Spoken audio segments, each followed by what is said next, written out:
પિંકલ, બેટા થાકી ગઈ હોય તો લાય હું વાસણ ઘસી દઉં. ના મમ્મી, મને ફાવે છે, હું કરી લઈશ. બેટા ફાવવું અને એકલા હાથે કામ કરી લેવું એ બે વાત અલગ છે મારી દીકરી. તું આવીને બેટા ત્યારથી હું જોઉં છું તું બધું કામ એકલા હાથે કરે છે, મને કાંઈ કરવા દેતી નથી અને તારી વાતે કોઈને કાંઈ કહેતી નથી. તું ગમે એટલી થાકી ગઈ હોય ને તોય કાંઈ કહેતી નથી મને. મમ્મી, આ મારું જ ઘર છે, હું નહીં કરું તો કોણ કરશે? આ મારી ફરજ છે.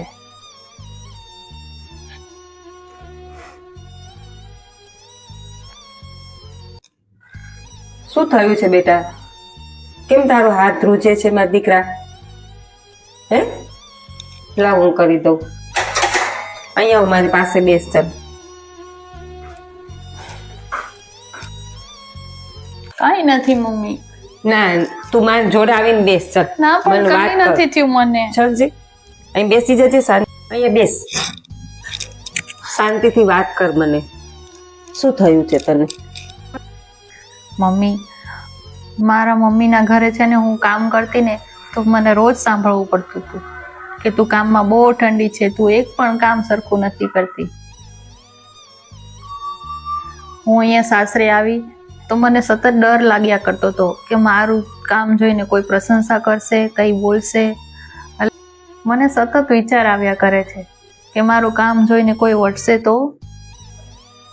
અરે બેટા, તને એવું લાગ્યું કે હું તને વઢીશ, તારા કામની ખોટ કાઢીશ, એવી લાગુ છું હું તને? અરે બેટા, તારે ડરવાની જરાય જરૂર નથી મારા દીકરા. હું તને મારી દીકરી જ માનું છું. જો બેટા, જે ઘરમાં પ્રેમ ના હોય ને ત્યાં વહુ ભળી શકતી નથી.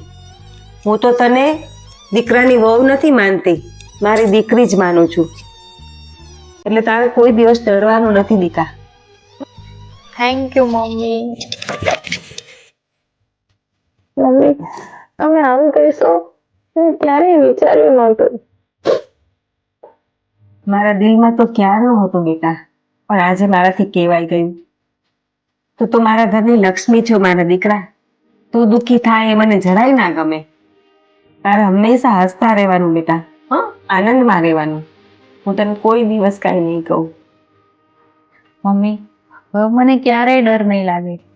હું હંમેશા હવે તમારી દીકરી બનીને જ રહીશ. હા બેટા, હું પણ હંમેશા તારી સાથે જ રહીશ. આપણો મા દીકરીનો સંબંધ કોઈ નહીં તોડી શકે મારા દીકરા.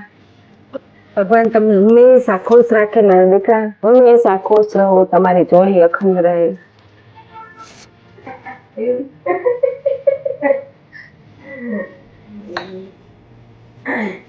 કેટલાક સંબંધો જન્મથી નથી બનતા, પણ સમજ, પ્રેમ અને એક શબ્દ હું છું ને થી જન્મે છે. સાસુ વહુ નહીં, માતા દીકરી બને, એ જ તો સાચો પરિવાર છે. એ જ તો સાચો પરિવાર છે.